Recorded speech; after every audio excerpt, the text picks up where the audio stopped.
बरं का? कार्यक्रम तुम्ही पण लिहा 100%. चला बसतो मी आता श्रोत्यामध्ये. हा बस. चहा घ्या अशोकराव. चहा नक्की घेणार हो. एवढं लहान वाटलं. या अरुण. Thank you so much. सगळं महाग आहे.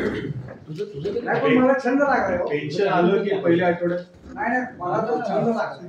मी म्हणतो तुमच्या ऑर्गनायझेशन मला काहीतरी सुचलं. आणि जबाबदारी घराची नाही का मुलं वगैरे कमवतात. तो व्यवस्थित आहे. मुलगा सॉफ्टवेअर इंजिनियर आहे.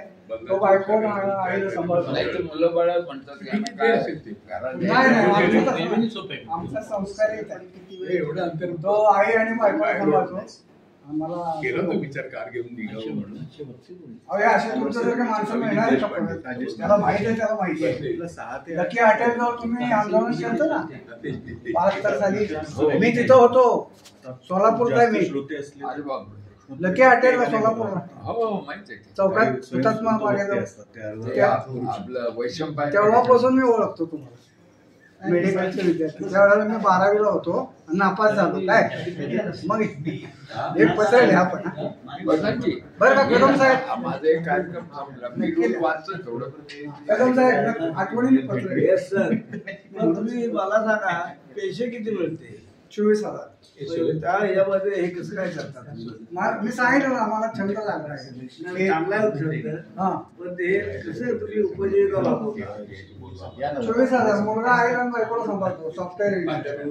मी पेन्शन देऊन मी राहतो. हा आमचे दोघांचे भांडण आहे पेन्शनवर मुलाची नाही.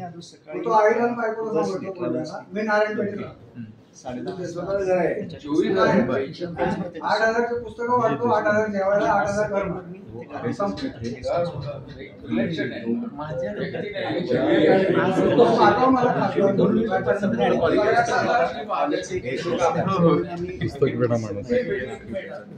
आणि मग मी तुझ्या आणून देतात.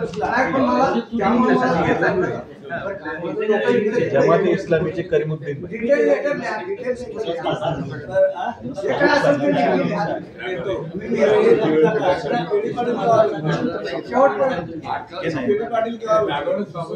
दर महिन्यात जातो वेळ देतात का?